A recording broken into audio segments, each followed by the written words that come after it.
Bonjour à toutes et tous et soyez les bienvenus dans ce nouvel épisode de Sur la route.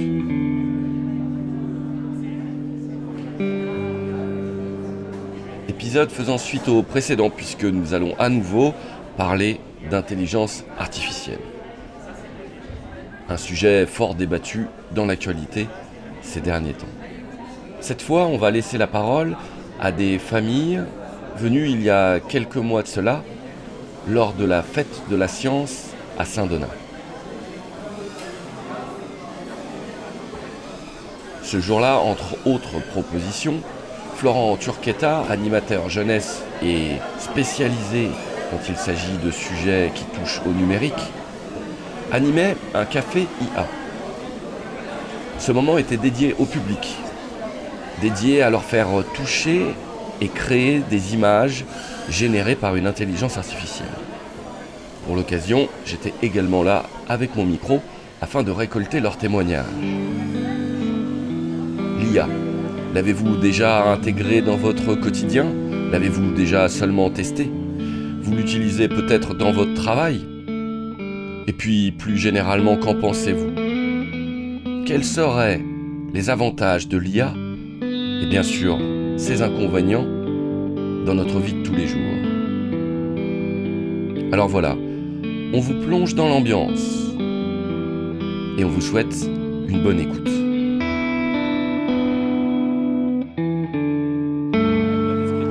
Je vais vous expliquer. Regardez.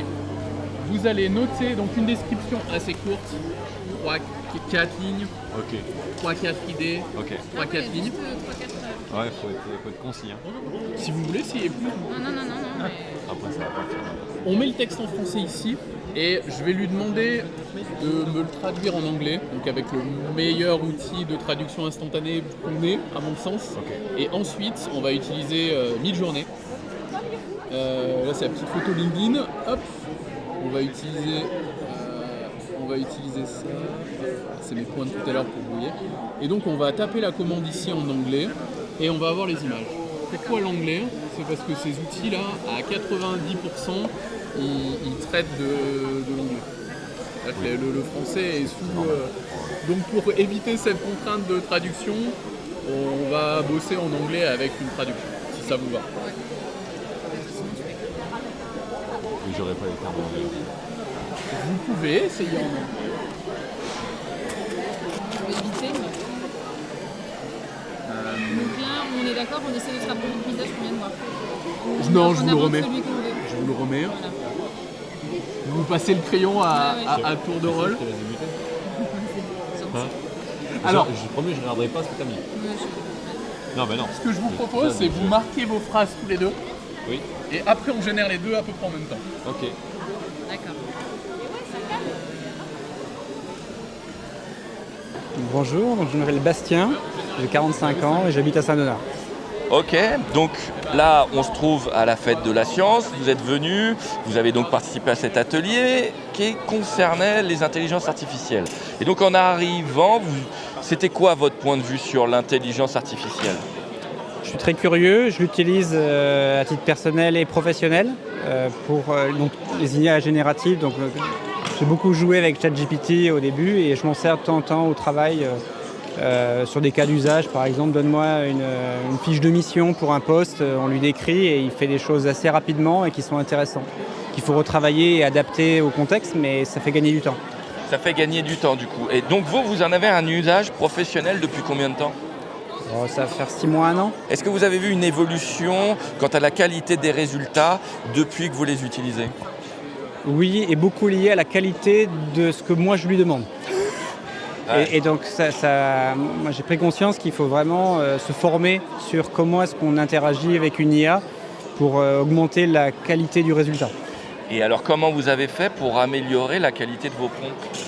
Je me suis documenté. Donc, par exemple, je suis un conférencier qui s'appelle Flavien Chervet qui a publié des bouquins. Donc, j'ai lu et j'essaye. Et c'est ça qui est intéressant avec l'IA, c'est que si on garde un esprit critique, on lui donne un prompt, il nous donne une réponse et on teste. Et donc je m'en sers aussi par exemple pour faire du code informatique. Et donc il ne faut jamais prendre pour argent comptant ce que l'IA va délivrer. Il faut toujours garder un recul critique. Donc par exemple sur du code, moi ce que je trouve sympa, c'est que tout ce qu'il me donne, je le teste derrière et donc je suis capable d'évaluer si ça répond à mon besoin ou pas du tout. Et la qualité des résultats par rapport au code depuis que vous les utilisez, c'est quoi? C'est 50% de satisfaction, 75%, 100%? Comment vous l'évalueriez? Moi, je ne suis pas issu en fait, de l'informatique et de la techno, mais par exemple, je me suis formé à des langages informatiques uniquement en interagissant avec ChatGPT. Okay. Et donc aujourd'hui, maintenant, j'ai un niveau de compétence qui me permet d'être plus critique sur les codes qu'ils me proposent, là où au début, je ne savais pas, et donc je faisais copier-coller et je voyais le résultat. Et au fur et à mesure, voyant qu'il y a des choses qui ne marchaient pas, ça m'a permis de faire des feedbacks, d'affiner le résultat et aussi moi-même de monter en compétence sur le sujet. Tout ça est très intéressant et je dirais assez positif comme point de vue sur l'IA. Et pourtant, vous disiez que de garder un esprit critique. Pourquoi ?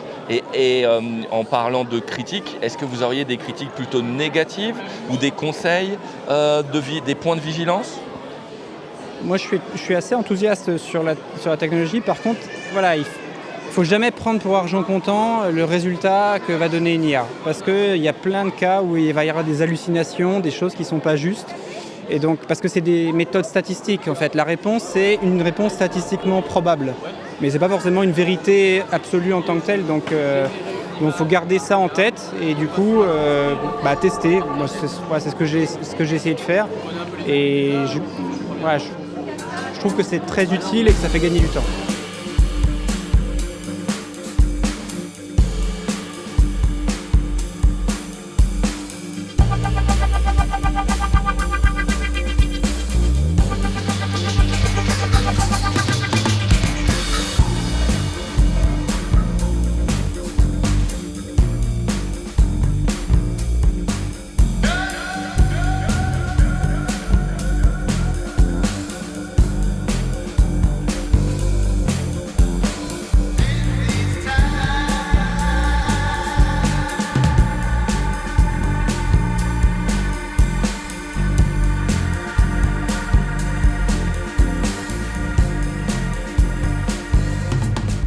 Moi je m'appelle Lucille, j'habite également à Saint-Donat et j'ai 46 ans. Alors moi j'ai vraiment un point de vue de néophyte. J'ai commencé à découvrir ChatGPT pour voir à quoi ça ressemblait, ce dont on parlait un petit peu, un peu partout. Je suis plutôt admirative de ce que ça peut amener. Moi je l'ai testé essentiellement sur du code. Ce que j'ai trouvé assez sympa, c'est que comme je cherchais à comprendre comment faire une macro, c'est assez explicatif. On arrive vraiment à avoir même de la pédagogie. Et donc, je vois bien ce que ça peut amener dans le quotidien. Et en même temps, au fond de moi, j'ai quand même une petite crainte. Et la petite crainte, j'ai trouvé que dans l'atelier, ça l'imageait bien. C'est sur les photos et toute la transformation que ça peut faire sur la vidéo et sur l'information. Autant sur des choses qu'on maîtrise, on peut avoir et garder un œil critique, comme on pourrait avoir sur Internet en lisant un article et en se disant c'est vraiment vrai. Je trouve que sur la photo, c'est plus difficile. Et le fait d'avoir des ateliers comme ça qui décortiquent ou qui nous donnent des pistes, je trouve que c'est un beau garde-fou en fait. C'est clair, et je le découvre un peu à mes dépens, que la qualité, la manière dont on s'adresse à la machine change la qualité du résultat obtenu. En même temps, ce que je trouve bien aussi, c'est de se dire que c'est pas un langage encore à acquérir et ça permet peut-être à des personnes qui sont pas dans l'informatique ou pas très branchées nouvelles technologies de rentrer dedans. Et on peut s'adresser comme à une personne. Je faisais la réflexion que quand j'écris sur cette GPT, je dis bonjour, est-ce que vous pourriez s'il vous plaît m'aider sur... Et la réponse aussi, ça fait comme une interaction et je trouve que c'est bien que ça ne soit pas non plus trop codifié parce que ça pourrait bloquer l'accès à cette technologie qui, comme toute technologie, a des points positifs et sans doute des points de vigilance à avoir, mais je trouve que ça permet de le laisser open. Du coup, vous faisiez la remarque que par rapport à la génération d'images, il y avait un point de vigilance à avoir, que ça pose des questions en tout cas. Est-ce que vous avez aussi un regard un peu critique, comme je disais tout à l'heure, sur d'autres aspects qui vous semblent négatifs de l'intelligence artificielle ? un peu sur la base sur laquelle elle s'alimente, c'est-à-dire jusqu'à quand on est confiant sur tout ce qui a été alimenté la machine. Ne pourrait-il pas y avoir un jour une alimentation faite pour orienter les résultats, voilà. Ça, effectivement, sans tomber dans de la science-fiction ou du complotéisme, c'est quelque chose qui questionne. Comme toute technologie, à la base, c'est créé pour la science, comme Internet l'était au départ, et on voit des fois les dérives auxquelles ça peut nous mener, comme les réseaux sociaux qui étaient pour connecter les gens, et maintenant on voit à quel point ça sert à d'autres fonctions que celle-ci. Je pense que la réponse, elle est vraiment dans notre capacité, nous, à nous éduquer, et c'est pour ça aussi que je trouve que l'atelier était super sympa et que je me posais la question, est-ce que ça peut être décliné aussi dans les écoles? Je pense qu'il y a un vrai challenge à nous développer cet esprit critique, à nous alerter sur le fait de garder la main, en fait, et de se questionner sur est-ce vrai, est-ce exploitable, quelle est la finalité derrière. Mais ça ne doit pas non plus nous couper à la technologie.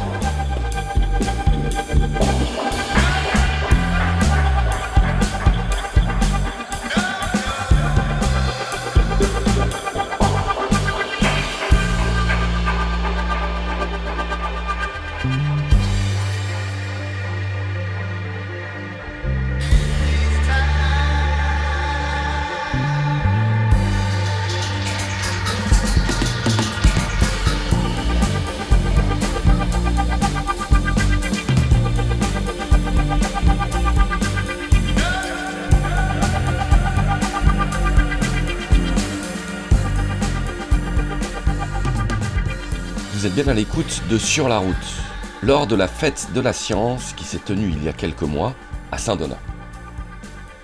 On retrouve Florent Turquetta en train de proposer à des enfants de créer leur première image assistée par une intelligence artificielle génératrice.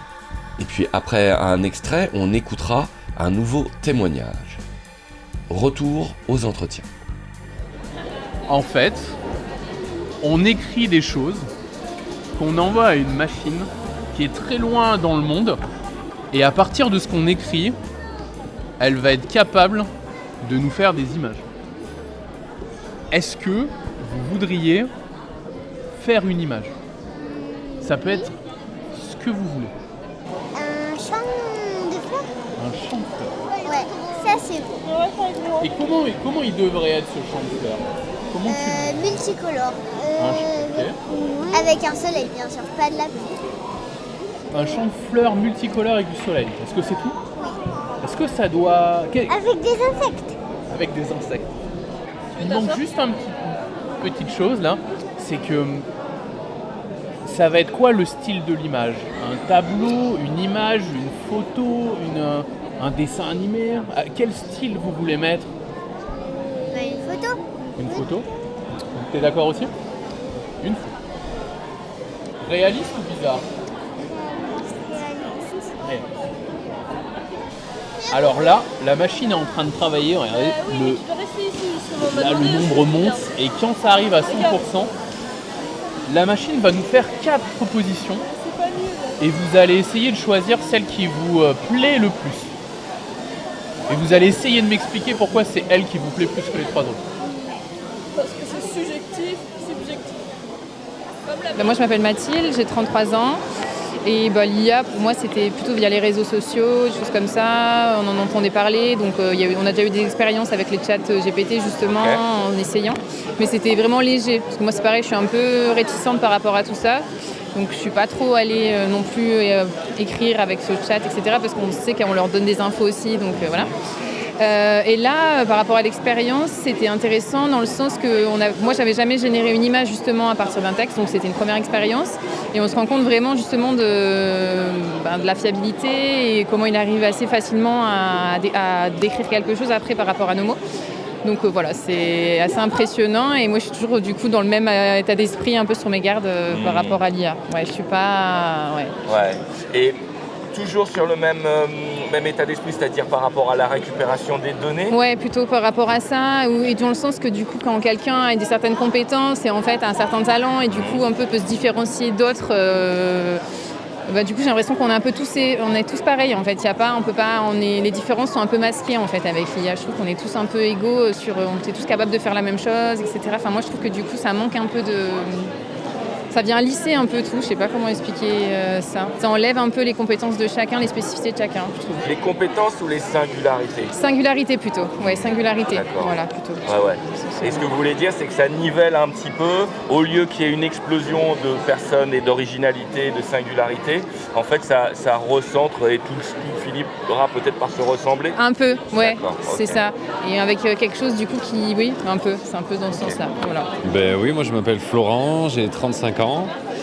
Ce que je connaissais de l'IA, c'était uniquement ChatGPT. Je ne savais pas qu'il y en avait plusieurs.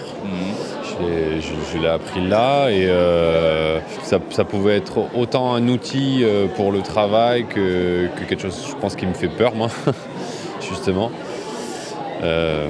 Voilà, après j'ai vu qu'il en existait différentes IA du coup, que ça pouvait créer de l'image et de la vidéo également. Donc j'ai ce double sentiment là que ça peut être un peu comme Internet, quoi, comme quelque chose qui peut nous servir à gagner du temps sur le travail ou sur des textes ou sur de l'image, et d'un autre côté quelque chose qui peut vraiment nous faire peur et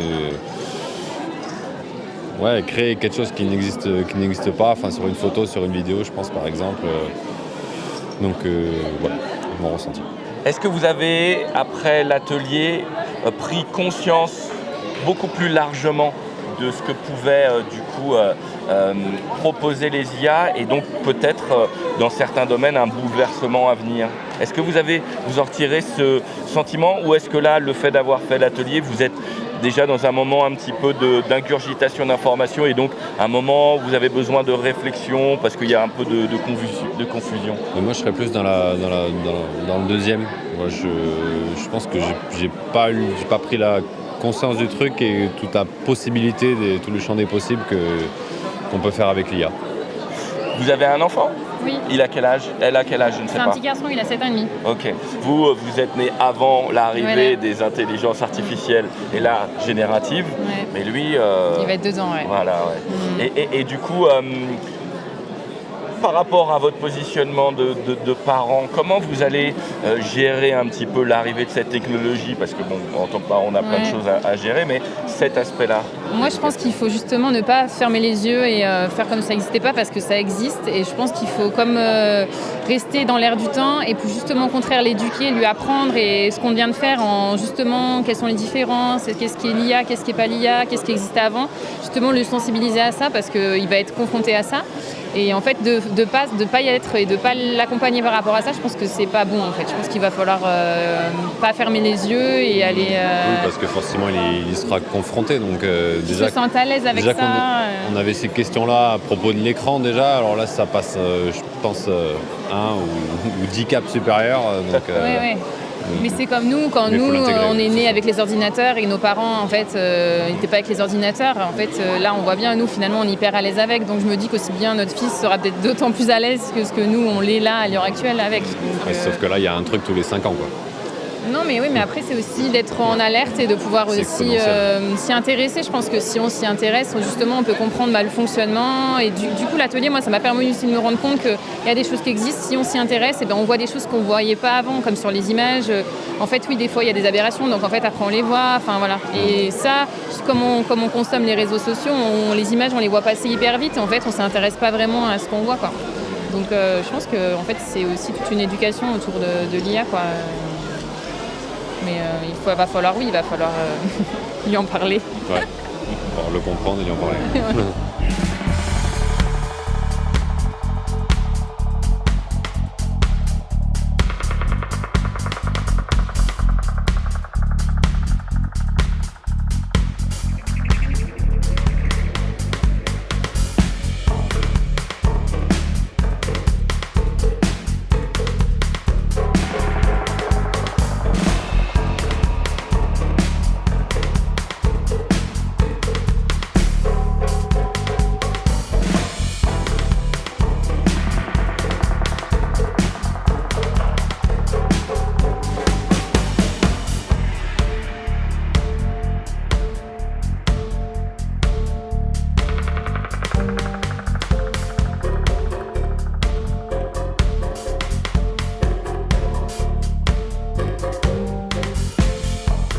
L'émission touche à sa fin. Il me reste juste le temps de vous partager un dernier témoignage. Vous êtes bien à l'écoute de Sur la route pendant la fête de la science qui s'est déroulée à Saint-Donat il y a quelques mois. Et on parle d'intelligence artificielle. Retour aux entretiens. Bonjour, je m'appelle Christelle et j'ai 43 ans. C'est quoi votre niveau d'information? Qu'est-ce que vous pouvez m'en dire sur les IA et si vous avez un point de vue? Je pense que c'est un super outil, que ça va beaucoup se développer et que ça va beaucoup changer notre façon de travailler pour nous les salariés, pour les étudiants. Maintenant, il faut faire attention à ce qu'on garde une réflexion, à garder cette réflexion que l'humain peut avoir par rapport à une intelligence artificielle. Mais c'est un super outil qu'il faut savoir utiliser. Ok. Et vous les utilisez, les outils d'intelligence artificielle? Je commence à regarder parce que j'ai des filles qui ont des petits soucis de mémoire ou qui ont quelques difficultés à l'école et du coup, je pense que ça peut les aider. Ok. Voilà, ma fille a des soucis de mémoire et elle a plus de facilité avec le rythme. Et je sais qu'il y a une intelligence artificielle qui permet de mettre des paroles sur de la musique. Ouais. Et alors j'essaye, pour l'instant je ne peux pas dire si ça marche encore, mais j'ai bon espoir.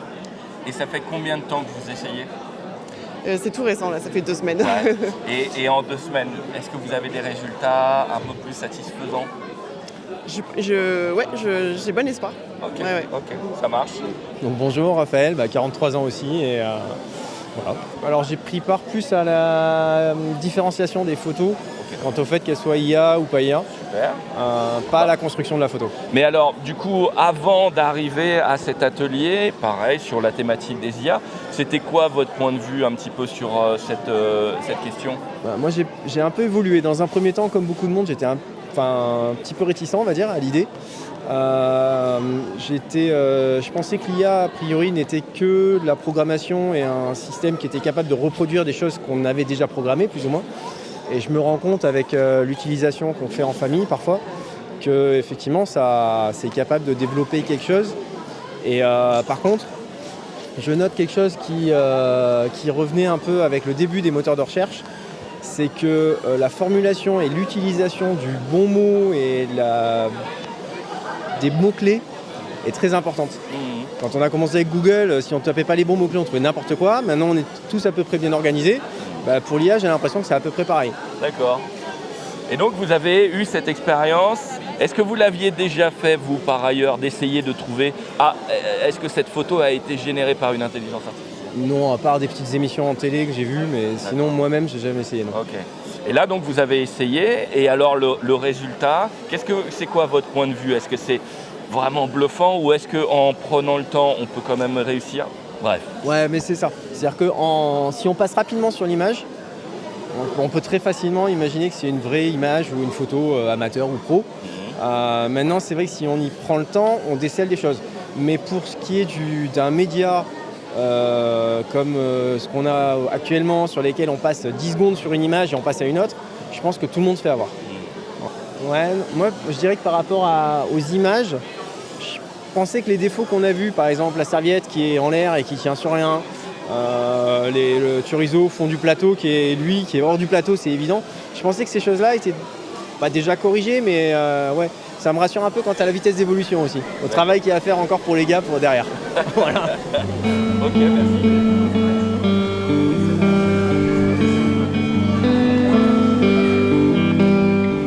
Voilà, c'est fini pour aujourd'hui.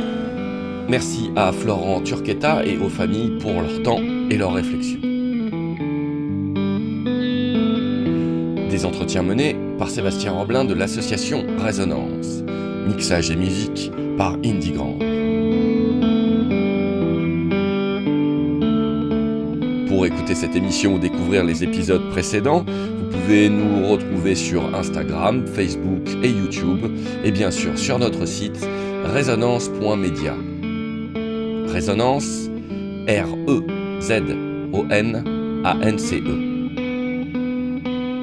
À bientôt pour une nouvelle émission. Sur la route, une série de portraits radiophoniques.